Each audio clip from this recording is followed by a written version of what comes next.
Abra sua Bíblia comigo, meu querido, em livro de Romanos, capítulo 12, versículo 1 e 2. A gente entrou no mês onde nós buscamos uma renovação de Deus e eu estava com algo no meu coração para ministrar e Deus me trouxe essa palavra. E eu quero falar com vocês essa noite sobre renovando o seu entendimento, amém? Renove o seu entendimento hoje, renove. Romanos capítulo 12, versículo 1 diz assim: portanto, meus irmãos, por causa da grande misericórdia divina, peço que vocês se ofereçam completamente a Deus como um sacrifício vivo, dedicado ao seu serviço e agradável a Ele. Esta é a verdadeira adoração que vocês devem oferecer a Deus. Não vivam como vivem as pessoas desse mundo, mas deixem que Deus os transforme por meio de uma completa mudança da mente de vocês.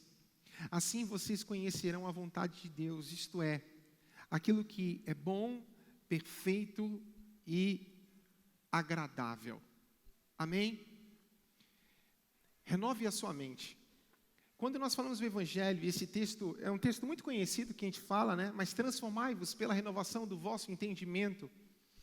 Nós vamos entender que o Evangelho, ele vem de uma palavra que se chama metanoia. É mudança de mente, uma transformação de mente. Muitas vezes as pessoas têm uma ideia errada do que é o Evangelho, e elas pensam que o Evangelho é um lugar de religião. Evangelho não tem nada a ver com religião, porque a religião coloca regras para nos religar a Deus. E o Evangelho tem a ver com uma mudança de mente, de transformação, onde nós não mudamos por causa das regras, mas nós mudamos por causa de uma transformação de mente, uma metanoia que houve em nossas vidas. E muitas pessoas vêm para a igreja, frequentam a igreja, ouvem a palavra, mas não se permitem ser transformadas no seu interior pela palavra do Senhor. A sua mente ela não é alcançada, a sua mente não é transformada, e por não haver uma mudança de mente, não há uma mudança de vida. Você quer mudar a sua vida, você precisa começar a pensar diferente. Nós queremos que as promessas de Deus se realizem na nossa vida, nós precisamos começar a pensar diferente.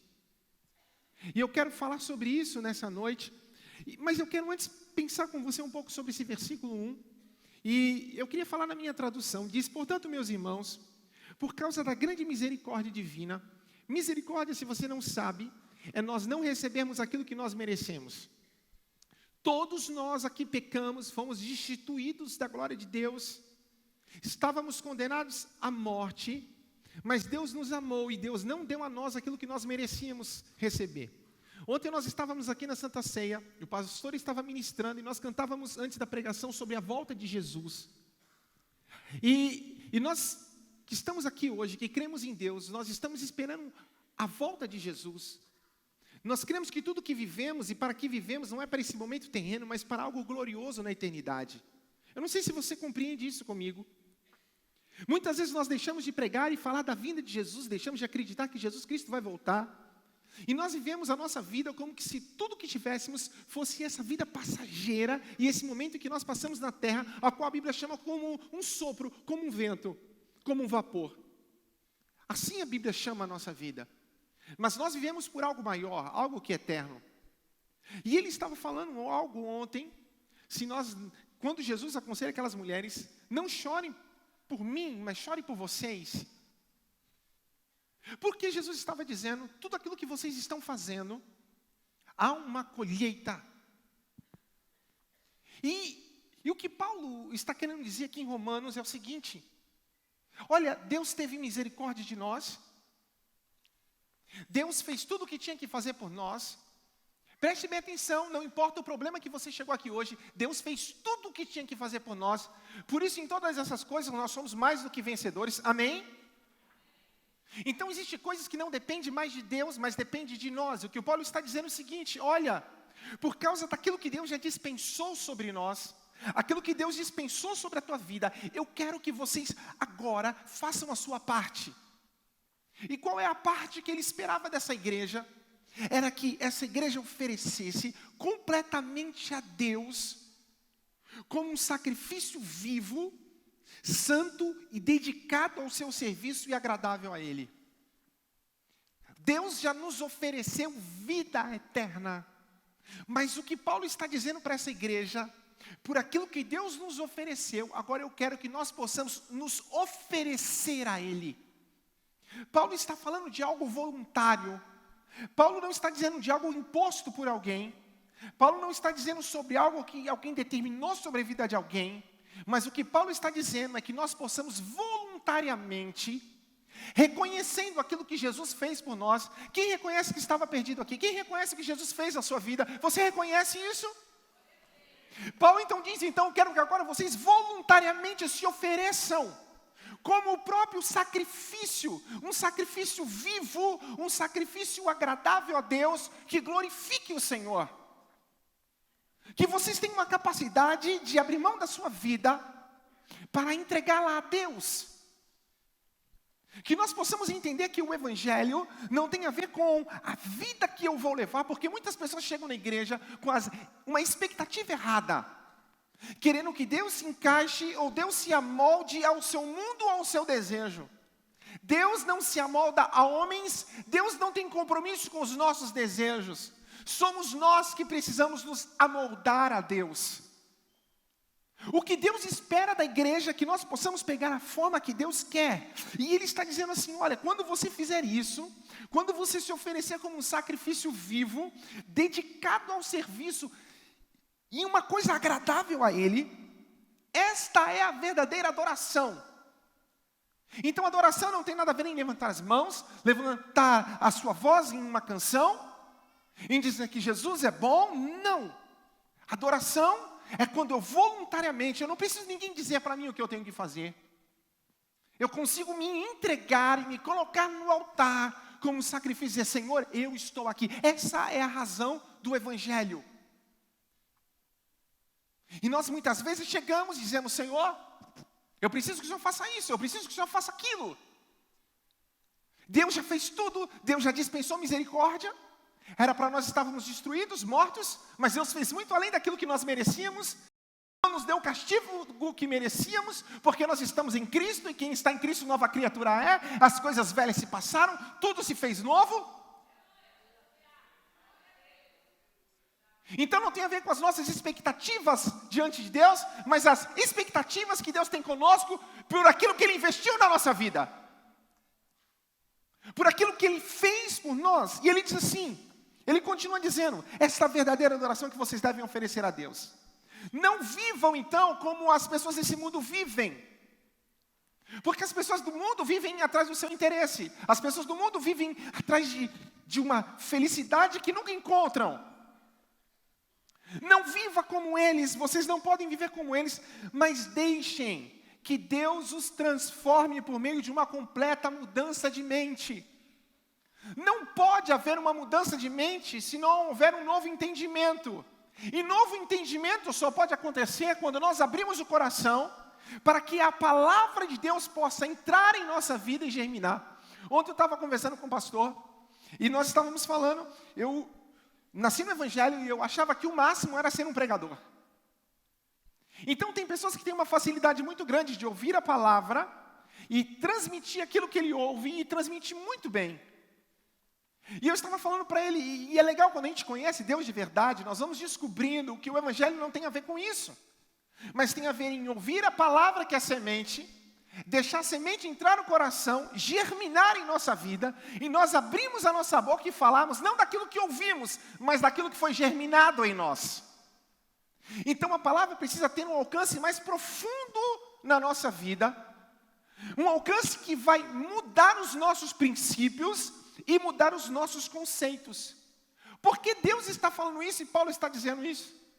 Porque Deus tem o melhor para você. Diga, Deus tem o melhor para mim. Você crê de verdade? Então Paulo está dizendo, quando eu me ofereço voluntariamente para morrer, eu recebo a palavra de Deus na minha vida, no meu coração, eu vou viver aquilo que Deus tem para mim. E o que é que Deus tem para mim? Deus tem uma vontade para mim. Deus tem um desejo para a minha vida. E o desejo de Deus é bom. Bom. Nem sempre nós estamos vivendo aquilo que é bom, mas o desejo de Deus é bom. Ele é perfeito e Ele é agradável. Às vezes eu olho para trás da minha vida, eu fico vendo algumas situações que eu não entendi, depois passa, eu começo a entender, eu olho para trás e eu digo, Deus, o Senhor é perfeito. Deus é perfeito. Então nós precisamos, meus amados, mudar e renovar o nosso entendimento, entender de uma forma diferente. Não é Deus que precisa se moldar à nossa vontade. Somos nós que precisamos nos moldar à vontade de Deus. Entenda uma coisa, Deus não se amolda a homens. São os homens que precisam se amoldar à vontade de Deus e aquilo que Deus tem para nós. E qual é o problema nosso? Nós ficamos a vida toda lutando contra a vontade de Deus. Nós sabemos o que Deus tem para nós, nós sabemos o que Deus quer de nós, mas nós ficamos lutando contra Deus e contra a verdade que nós dizemos que cremos, mas nós não temos coragem de nos render a ela, de nos oferecer como sacrifício, para que aquela verdade se torne viva em nós. Porque existe uma luta entre a carne e o espírito, entre a nossa vontade e a vontade de Deus. Eu costumo dizer para as pessoas, pecar é bom, porque se pecar não fosse bom, ninguém pecava. O problema do pecado não é o pecado, é a consequência do pecado. Porque se eu peco, eu não vou viver aquilo que é bom na minha vida.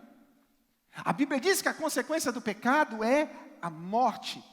Por isso, as pessoas sofrem. Porque a Bíblia diz assim, olha, não se engane, Deus não se zomba. Tudo que o homem plantar, isso ele se fará. Nós vamos dar conta diante de Deus de cada atitude nossa. Aquilo onde nós erramos, nós vamos dar conta. E muitas pessoas estão sofrendo por causa de escolhas erradas que fizeram na sua vida. Um dia eu aprendi uma coisa. A Bíblia fala que o oleiro estava formando vaso em Jeremias e o vaso se quebrou. Preste atenção, o que quebra o vaso não é o oleiro. O que quebra o vaso é a resistência do vaso à mão do oleiro. O que nos quebra não é Deus que nos quebra, mas é a resistência que nós temos à mão de Deus nos dando forma. E quando nós não permitimos que a mão de Deus nos dê uma forma, a forma que Ele quer, nós nos quebramos. Alguém já se quebrou aqui? Quantas vezes a gente se quebra? Quebra a cara, se arrebenta, porque nós estamos lutando contra o quê? Contra Deus, amém? Então, crer em Deus. Irmãos, nós estamos nessa igreja um domingo abençoado, a igreja repleta de pessoas, todos talvez dizendo que creem em Deus. Mas deixa eu te explicar, não permita com que a religiosidade tire a luz do teu entendimento, que você não compreenda o que é o Evangelho de Cristo. Nós precisamos realmente crer em Deus. E crer em Deus, crer em Jesus, não significa apenas dizer que crer que Ele é o meu Salvador. Quem está salvo aqui, levanta a mão. Você crê na salvação? Quem crê que Jesus morreu na cruz por você, diga amém. Amém. Que bênção. Só que crer em Jesus não significa só isso. Crer em Jesus diz que você precisa entrar pela porta, porque Ele diz, eu sou a porta. Mas nós começamos o culto, Ele dizia, eu sou o caminho.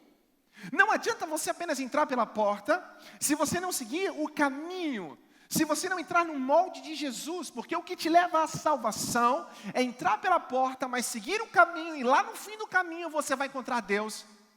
Porque sem Ele ninguém encontra Deus. E o que acontece? Nós muitas vezes, por simplesmente acreditar que Jesus morreu na cruz por nós, pensamos que estamos salvos, mas nós não entramos no caminho de Deus, e nós não permitimos que Ele seja o Senhor da nossa vida. Nós lutamos e lutamos e lutamos, mas estamos lutando contra o próprio Deus e estamos sendo quebrados. Não porque Deus queria nos quebrar, mas porque nós resistimos às suas mãos de amor sobre a nossa vida, que queria nos levar a pastos verdejantes. Você entende isso? Quantas pessoas foram quebradas porque resistiram à mão de Deus? Quantas pessoas sofrem porque resistiram à mão de Deus? Então, meu irmão, salvação não está relacionada apenas em entrar pela porta, mas está relacionada em seguir o caminho. Jesus está voltando e Ele vai vir buscar uma igreja que está preparada. Se Jesus voltasse hoje, você teria certeza da sua salvação? Você teria certeza que nós nos encontraríamos com o Senhor? Então, nós precisamos mudar a mente. Precisamos que haja uma metanoia em nossa mente, para que haja uma transformação em nossas atitudes. E a primeira coisa que nós devemos fazer é abandonar os nossos padrões errados. O que são padrões? São modelos que nós adquirimos na nossa vida, que vão nos levando para longe de Deus, coisas que são erradas, mas nós achamos que não tem problema nenhum. Porque não faz mal para ninguém. Mas o que eu quero que você entenda é que muitas vezes nós vamos criando padrões errados na nossa vida, e esses padrões, um momento, um dia, vão decidir o nosso futuro.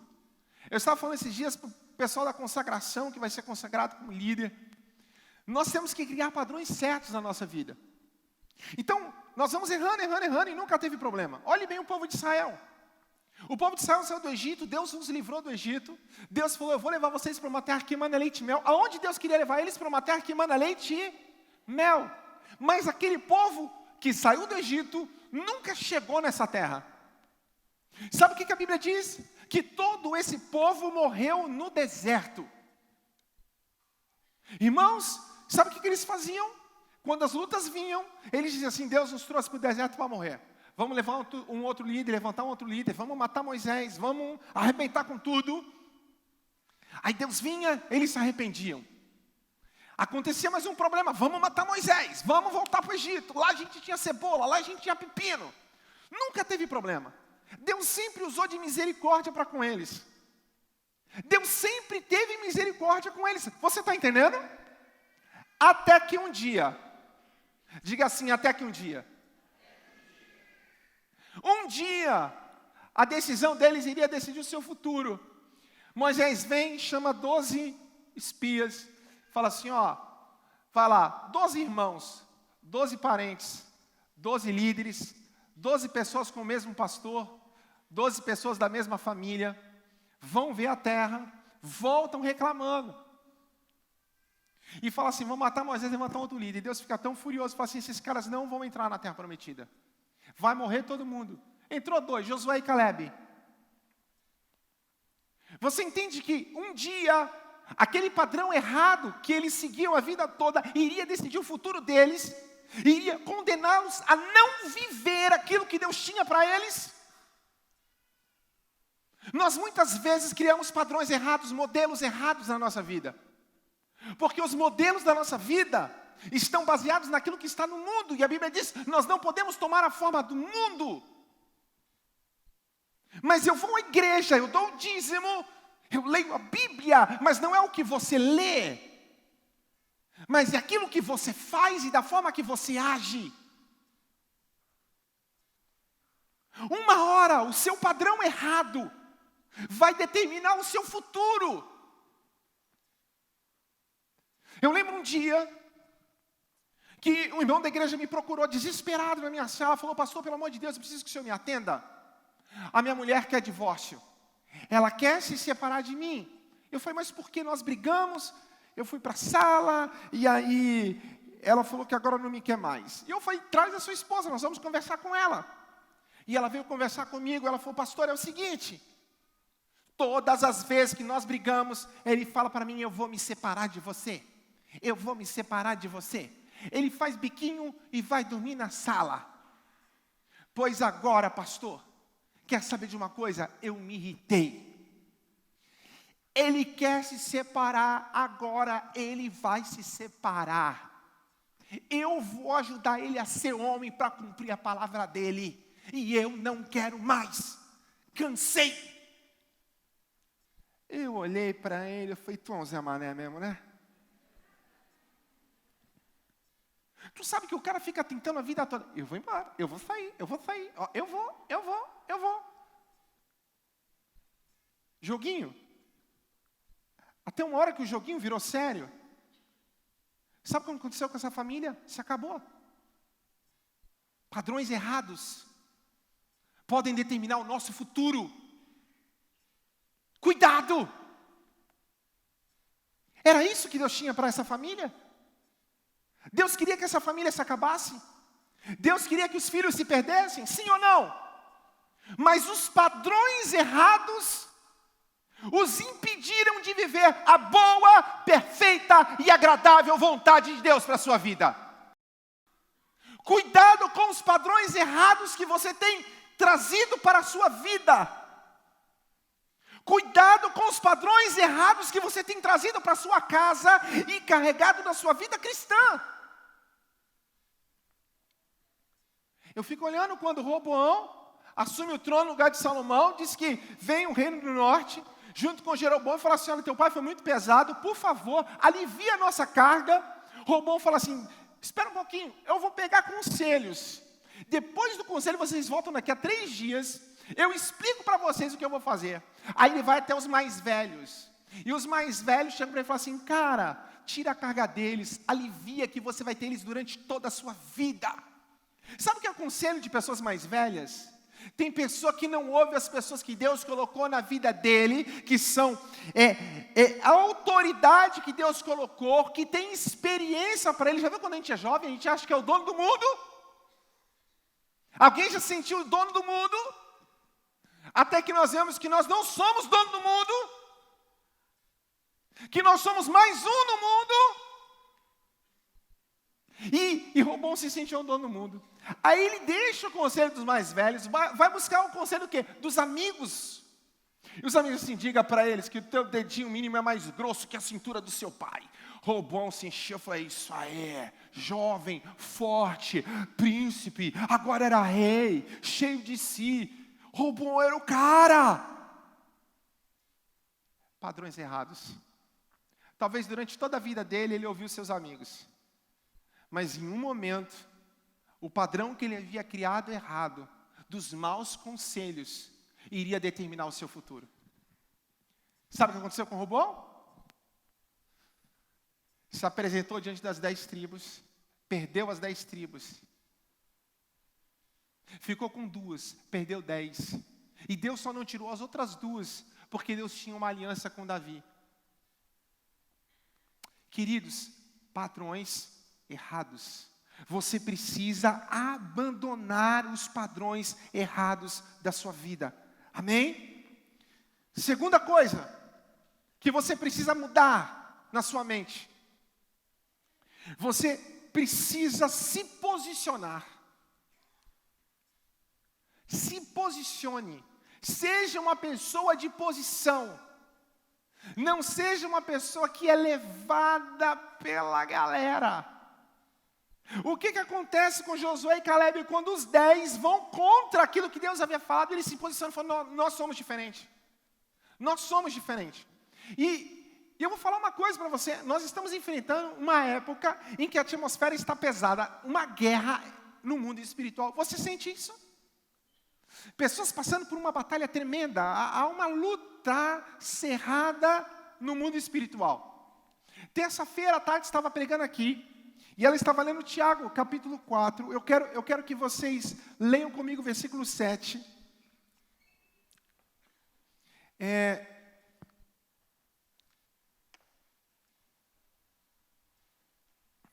Na minha tradução diz assim, a tua tradução diz assim: obedeça a Deus, resistir ao diabo e ele fugirá de vós.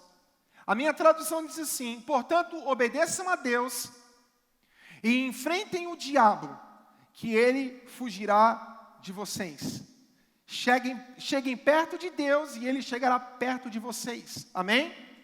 Eu quero que vocês entendam isso. Entendam a palavra de Deus. Preste atenção. Sempre ouvimos: resistir ao diabo e ele fugirá de vós. Antes dessa palavra tem uma palavra que você precisa entender. Portanto, obedeçam a Deus. O que garante a nossa vitória e um futuro de sucesso é a nossa obediência ao Senhor. A Bíblia diz assim: aquele que habita no esconderijo do Altíssimo. O que é o esconderijo do Altíssimo? Existe um lugar seguro para você. Igreja Vida Nova, existe um lugar seguro para nós. E qual é esse lugar seguro? É o lugar da obediência. Deus fala, vem para cá que eu garanto. O dia que você sai do lugar da obediência, você, meu irmão, está sem proteção. Mas ele diz mais. Portanto, resisti ao diabo e ele fugirá de vós. Esse versículo eu sempre ouvi. E qual é a ideia que nós temos quando nós falamos em resistir? Você imagina, vem alguém em cima de você, começa a te bater e você fica lá, resistindo. Não é isso? Eu logo lembrei do Rocky Balboa. Alguém viu o Rocky? Que ele lutava, caía, apanhava, aí o cara cansava, ele dava um soco, o cara caía. A ideia que nós temos muitas vezes é essa. O diabo está me massacrando, Jesus tem misericórdia de mim, resiste que ele vai cansar. E ele foge, ele vai embora, ele vai desistir de massacrar você. Quantas pessoas têm essa ideia desse versículo? Amém? Você está entendendo isso? Mas eu quero que você entenda o que é que o autor quer dizer. Na minha tradução diz assim: enfrentem o diabo, obedeçam a Deus e enfrentem o diabo. O que é enfrentar? É ir em frente. O diabo, você está numa luta? Ele está lutando contra a tua casa, contra a tua família, contra os seus filhos, e a gente resiste como, ai Senhor, tem misericórdia de mim, não me deixa cair, oh Senhor, por favor, oh Jesus, por favor. Errado. Deus quer um posicionamento nosso. Enfrentar é ir em frente.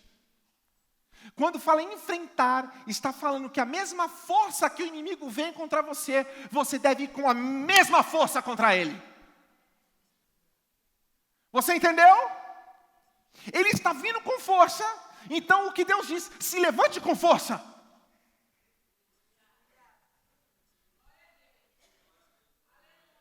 Ele vem com poder, se levante com poder.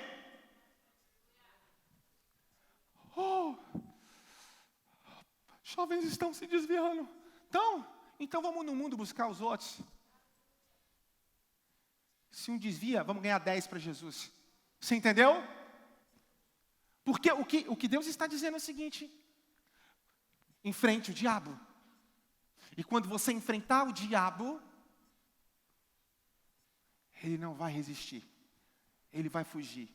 Não porque eu sou forte, mas porque aquele que está em mim é maior do que aquele que está no mundo. O meu filho entra na guerra, meu irmão. Quer pegar teu filho? Se levanta com força. Se levanta com força. Quer destruir teu casamento? Se levanta com força. Se levanta com força. Em frente. Em frente.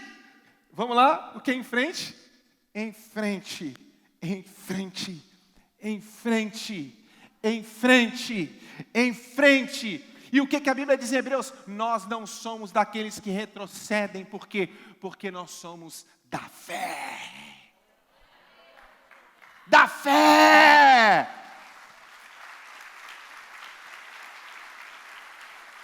A igreja muitas vezes não entende como nós devemos enfrentar a força do inimigo. Você está entendendo, irmão? Porque nós não nos posicionamos. E posicionar está dizendo tomar a posição que é sua. Tomar a posição de filho, tomar a posição de sacerdote, tomar a posição de intercessor, tomar a posição de ministro do teu lar, tomar a posição de valente da tua casa, tomar a posição de igreja, de reino de Deus, ao qual as portas do inferno não prevalecem contra ela. Eu preciso me posicionar, tomar a posição, glória a Deus. Quando você vai ver Caleb, ele já de idade, velho, chega na terra prometida, ele fala assim, eu quero a terra dos gigantes. Sabe, a gente pensa que a vida cristã, e nós estamos buscando uma vida boa, irmão.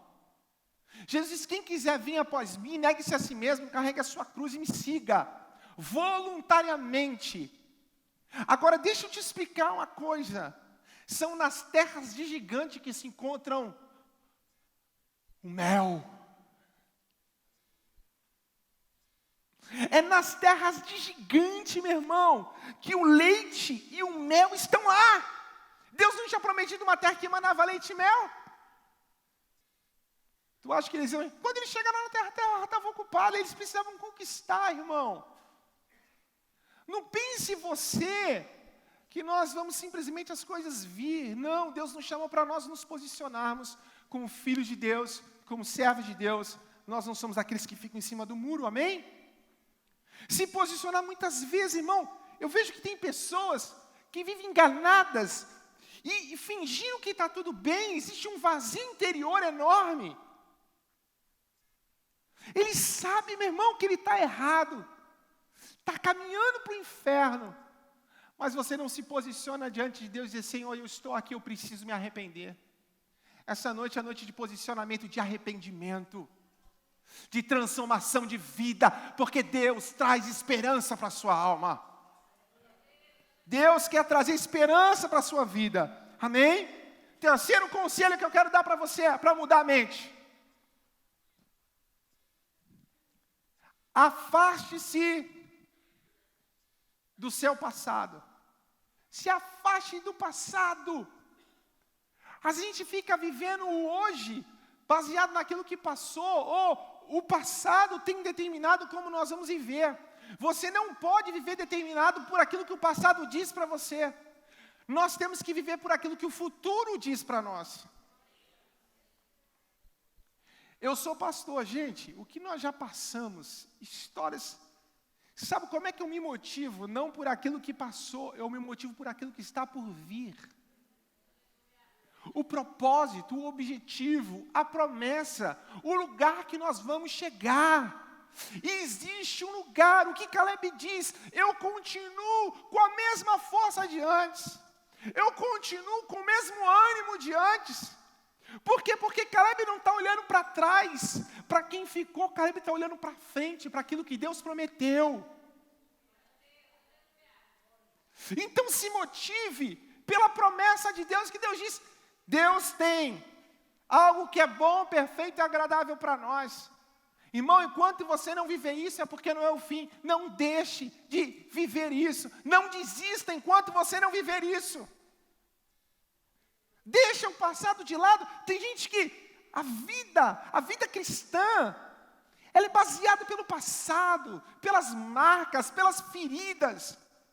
Eu estava ouvindo um pastor contando esses dias, diz que tinha um irmão na igreja, e ele tinha um carro velhinho, era um Passat, um Voyage velhinho, mas aquele Voyage caiu em pedaço. E um dia esse irmão estava no culto, e acabou o culto, o irmão foi pegar o carro, o que aconteceu? Roubaram o carro dele. E, rapaz, roubaram o carro do irmão ficou desesperado. Meu carro, pastor, era um carro tão ruim, que o pastor falou assim, bom, glória a Deus, Deus agora vai dar outro, né? Mas ele falou, Deus, orou, tem misericórdia do irmão, dá um carro novo para ele perdeu o carro. Irmão desesperado, o pastor orou por ele, passou uma semana, mais ou menos, aquele irmão fez um negócio, Deus deu um carro zero para ele. Deus abençoou ele. E aí o pastor falou assim, poxa, mas tu vê que coisa tremenda que Deus fez, né? Tu tinha um carro velho, Deus te deu um carro novo, glória a Deus. Aí ele falou, mas pastor, poxa, eu não encontrei o carro velho. Eu perdi ele. Você entendeu que tem gente que é assim? Está fazendo conta do velho, mas não consegue olhar para o novo que Deus está dando. Meu irmão, se afasta do teu passado. Se afasta, deixa Deus fazer coisas novas, deixa Deus te dar uma mente nova, deixa Deus te dar um futuro novo. Porque há 10 anos passei por isso, irmão, passado Deus levou, joga fora. Vive o novo de Deus. Deus não pode colocar vinho novo em odre velho. Aleluia! A gente fica tão pertinho do passado. O que Paulo disse: irmãos, quanto a mim, não julgo que já tenha alcançado, mas uma coisa eu faço, esquecendo-me das coisas que para trás ficam. Eu quero distância daquilo que ficou para trás, e avançando para que estão diante de mim, eu me aproximo do futuro, e me distancio do passado, eu prossigo para o alvo, pelo prêmio da soberana vocação de Deus, em Jesus Cristo. Ai, porque eu era um pecador. Irmão, tu era, já foi, não é mais. Vida nova, gente nova, crente novo, filho novo, nova criatura.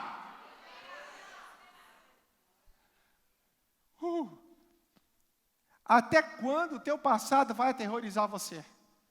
Até quando? Até quando você vai ficar preso e não viver o que Deus tem para você?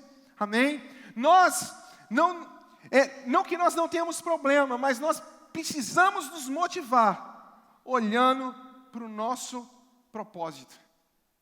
Amém? Se motive olhando para o seu propósito. Por último, último conselho que eu quero dar para vocês. Renove a mente. Como, pastor? Se aproximando de Jesus. Jesus é a palavra. O evangelho não são pregações de autoajuda. Evangelho são pregações de boas novas, de novos caminhos, e um novo propósito, e um novo nascimento. Eu preciso abrir mão da minha vida para que Cristo viva.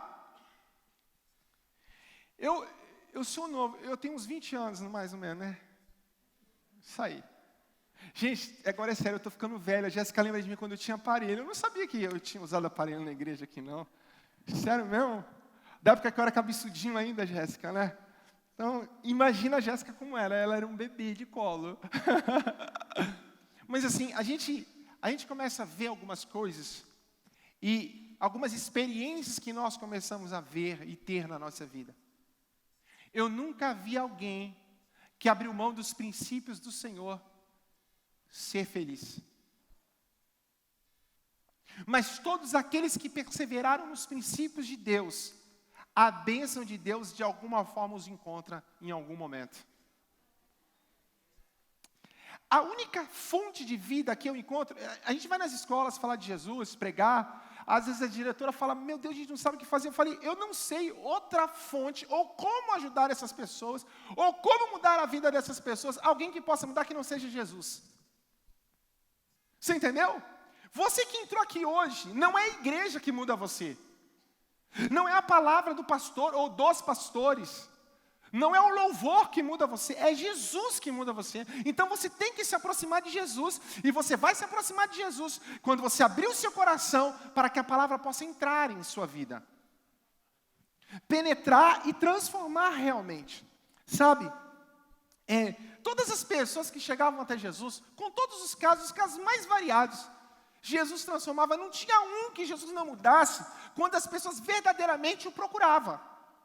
Eu vejo as pessoas chegam aqui com uma vida totalmente destruída. Quando procura Jesus, Jesus muda. E eu vejo pessoas que estão aqui há tanto tempo e a vida não muda, porque está na igreja, mas se perdeu de Jesus. Eu estava vendo um testemunho, um pastor estava contando sobre o irmão dele. Ele tinha um irmão, morava em Brasília, uma família bem-sucedida, e era aquele carinha meio doido, jovem meio doido, né? Adolescente inconsequente. Diz que com 18 anos ele engravidou uma menina de 15 anos e foi morar no Rio de Janeiro.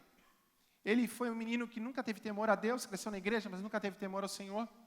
E diz que ele começou a morar no Rio de Janeiro, trabalhou de um monte de coisa, não tinha profissão, não tinha nada, e ia ajudando aqui e ali, passando muita necessidade esse menino. E disse que então ele começou a trabalhar, ele conseguiu comprar um caminhãozinho, um caminhão que entregava gás. E disse que a semana toda ele trabalhava com o caminhão entregando gás, e no final de semana o caminhão quebrava. Todo o dinheiro que ele conquistava na semana, no final de semana ele gastava arrumando o caminhão do gás. E a esposa dele ficou grávida novamente. Eles passavam muitas privações, muitas necessidades, e ele então começou a tentar comprar um enxoval para as crianças, e comprou algumas coisinhas que ele estava guardando. Um dia eles saíram de casa, e deu uma grande chuva, e quando eles voltaram para casa, a casa deles estava inundada, eles perderam tudo o que eles tinham, tudo, enxoval, os móveis, tudo que ele tinha ele perdeu. Ele era um menino que tinha princípios da palavra de Deus. Diz então que a esposa começa a chorar e fala, meu Deus, o que vai ser da nossa vida?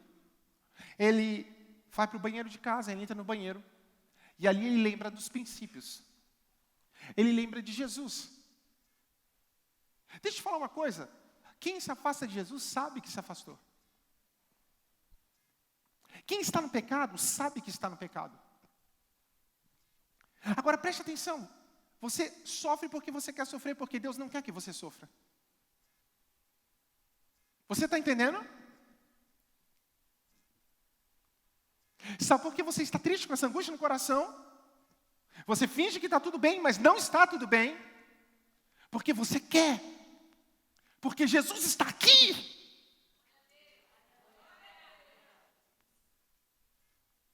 Vinde, voltemos ao Senhor, Ele fez a ferida, mas Ele a ligará. Nos tornarmos a Deus e Ele se tornará a nós. Nos acheguemos a Ele e Ele se achegará a nós. Preste atenção, no banheiro ele fez uma oração a Deus, falou, Deus, a vida toda me deu errado. A vida toda eu estou lutando contra o Senhor. Mas eu preciso que o Senhor tenha misericórdia de mim. Eu quero retornar para Ti, eu quero sair daqui diferente. Eu preciso que o Senhor mude a minha situação.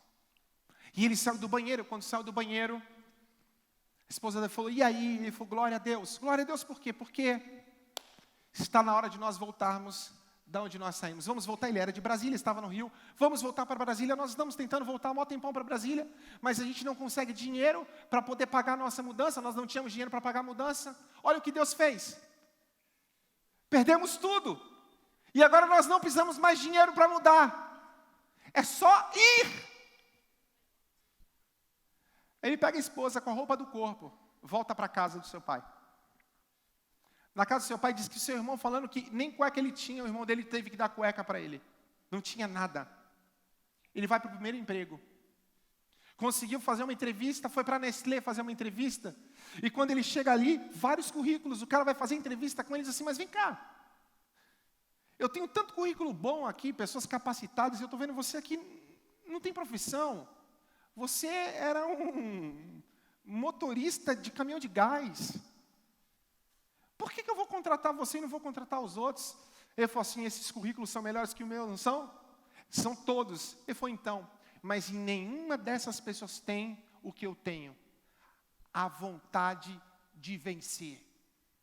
Então você pode me contratar, porque o que eu tenho, nenhum deles tem. Diz que contrataram ele. Saiu daquele emprego, foi para um melhor, daquele para o outro melhor. Hoje esse homem, ele tem várias fazendas, mais de 20 imóveis. Um homem super abençoado por Deus no Distrito Federal. Sabe por quê? Só por se aproximar de Jesus. Só por voltar-se para Jesus. Sabe o que acontecia? Aquela mulher, que era uma prostituta, adúltera, que era para morrer, ela vai até Jesus e Jesus perdoa. Olha que coisa tremenda, meu irmão. Olha como Deus faz. Aquela mulher do fluxo de sangue, que a vida estava indo embora, ela já não tinha mais força, ela chegou em Jesus, tocou nas suas vestes e tudo foi mudado. Sabe qual é o problema? A gente coloca a nossa expectativa em um monte de gente, mas não coloca em Jesus mais. É Jesus quem muda, é Jesus quem faz. Aquele homem que a sociedade não dava jeito, expulsava ele da cidade porque não queria ir lá. Jesus vai até o encontro dele. Sabe o que Jesus faz para encontrar aquele homem em Gadara? Jesus passa no meio da tempestade ferrenha, simplesmente por amor àquele homem. E quando encontra aquele homem, as pessoas mandavam prendê-lo. Jesus fala assim, solta os grilhões dele, porque eu vou mudar a vida desse homem. Ele vai se tornar um missionário. Irmão, não existe nada que Deus não possa fazer. Mas nós precisamos nos aproximar de Jesus. E sabe como é que se aproxima dele? Com o coração quebrantado, sem máscara, sincero. Sabe que a religião nos ensina a sermos falsos. Eu não tenho pecado, eu sou bom, eu também. Ah, irmão, se a nossa vida passasse nesse telão. Nossos pecados, nossos pensamentos, não tem bom. O que existe aqui são pessoas que precisam desesperadamente da presença de Deus.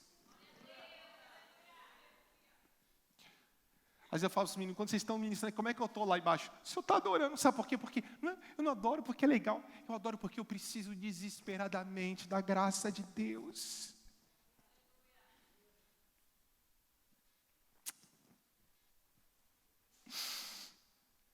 Pô, meus irmãos, eu rogo para que vocês possam apresentar o seu corpo como um sacrifício vivo, santo e agradável. Que ninguém precisa dizer para você se você tem que mudar. Não, que você diga, Senhor, eu estou aqui para mudar. Que a gente não precisa dizer se você tem que se arrepender. Não, Senhor, eu estou aqui para me arrepender. Porque não existe outro caminho. O Senhor é a minha única opção. Meus desejos me levam para a morte, mas a tua vontade me leva para um lugar perfeito. Por isso que a gente testemunha tanto na igreja. Por causa disso. Suba aqui os meninos. Porque nós cremos em quem Deus faz, e o que Deus é, e como Deus nos ama, e o que Deus tem para nós. Há tempo de arrependimento. Há esperança enquanto há vida. Chegue-se a Deus. Tu és digno de louvor. Tu és digno de louvor. Pois tudo vem de ti e tudo é para ti. Tua é a glória. Tu és digno de louvor.